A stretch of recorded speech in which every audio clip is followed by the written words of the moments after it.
Praise the Lord. प्रभु यीशु आपके जीवन में अपने आनंद और शांति को भरें।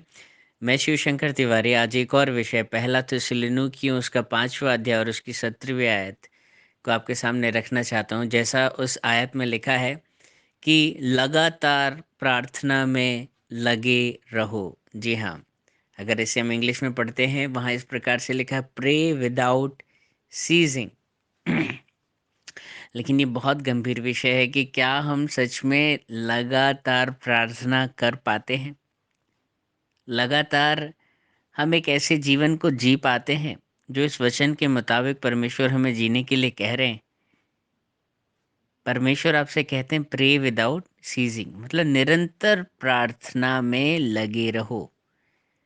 लेकिन यदि हम अपने प्रार्थना के जीवन को देखने की कोशिश करेंगे तो हमें खुद अंदर से शर्मिंदगी महसूस होने लगती है कई बार, कि हम सिर्फ सवेरे उठते हैं, प्रभु को धन्यवाद देते हैं और अपने कामों पर निकल जाते हैं, दिन भर अपने कामों में लगे रहते हैं। फिर शाम को आकर इतनी हिम्मत ही नहीं होती कि प्रार्थना करें। थोड़ी देर बाद हाँ, गया तो कोई ज़ूम मीटिंग मीटिंग अटेंड कर ली और उसमें भी अपना काम साइड बाय साइड घर का चालू है। हाँ, वचन पास्टर साहब बोल रहे हैं, सुन रहे हैं और थोड़ा बहुत फिर रात को सोने से पहले प्रार्थना कर ली। समय मिला तो आधा पेज या 5 4 6 आयतें पढ़ ली।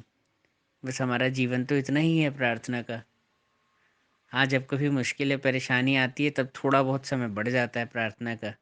तब हम कुछ लोगों को मैसेज भी कर देते हैं, 15 20 25 लोगों को जो प्रभु के अनॉइंटेड दास हैं, कि मेरी इस समस्या के लिए प्रार्थना करना। जब थोड़ा दुःख बढ़ता है तब थोड़ा प्रार्थना का जीवन बढ़ जाता है, आधा घंटा तक पहुंच जाता है। लेकिन अगर ओवरऑल अब बात करेंगे तो हमारा प्रार्थना का जीवन तो मरा हुआ है, हमें आदत ही नहीं है प्रार्थना करने की। आपको पता है आप स्वर्ग में जाकर क्या करेंगे? जैसे प्रकाशित वाक्य में लिखा है कि वहाँ निरंतर जो स्वर्गदूत हैं और जो प्रभु के पवित्र जन हैं वो उसे निरंतर पवित्र पवित्र पवित्र कहते रहते हैं। हालेलुया हालेलुया हालेलुया, दिन भर इसकी स्तुति और महिमा करते रहते हैं। फिर आप स्वर्ग में क्या करेंगे? क्योंकि आपको इस पृथ्वी पर ही जब प्रार्थना करने की प्रैक्टिस नहीं है, हैबिट नहीं है, आदत नहीं है, तो आप क्या करेंगे? लोग आज प्रार्थना मीटिंग अगर थोड़ी भी लंबी हो जाए वो बोर होने लगते हैं, है ना? तुरंत वो उनका मन जो है, यार बहुत लंबा प्रचार कर दिया, इतना लंबा कोई प्रचार करता है, बहुत लंबी मीटिंग हो गई। वहाँ पर तो निरंतर परमेश्वर की स्तुति और आराधना और प्रभु के आनंद में एक होना होगा। लेकिन आपको यदि इस बात की प्रैक्टिस इस दुनिया में ही नहीं है तो आप स्वर्ग में क्या करेंगे? आप तो फिर बोर हो जाएंगे। वहाँ तो नेटफ्लिक्स भी नहीं है, कोई सीज़न में भी नहीं देख पाएंगे, यूट्यूब पे वीडियो भी नहीं चलेंगे, वहाँ पर व्हाट्सएप भी नहीं होगा, फेसबुक भी नहीं होगा। तो देख लीजिए भाई, आपका बड़ा मुश्किल हो जाएगा फिर तो स्वर्ग में रहना। कैसे करेंगे आप जब आपका प्रार्थना का जीवन इस पृथ्वी पर ही इतना नहीं है, या पृथ्वी पर ही इतना समय नहीं बिता पा रहे, तो स्वर्ग में फिर क्या करेंगे? ये गंभीर विषय है। स्वर्ग में जाने की तैयारी आपको आज इस पृथ्वी पर करनी होगी। यदि आप जीते जी इस पृथ्वी पर स्वर्ग को अनुभव नहीं कर पाए तो फिर इस पृथ्वी को छोड़ने के बाद स्वर्ग का अनुभव क्या कर पाएंगे? आपको अपने स्वर्ग में जाने की तैयारी आपको आज से ही करनी होगी, है ना? प्रभु यीशु मसीह भी स्वयं परमेश्वर होकर देह रूप में प्रार्थना का एक जीवन बिताया करते थे। लेकिन आज हमारा प्रार्थना का जीवन कितना कमज़ोर है। मैं आपके लिए नहीं, स्वयं अपने लिए भी इस वचन को ले रहा हूँ।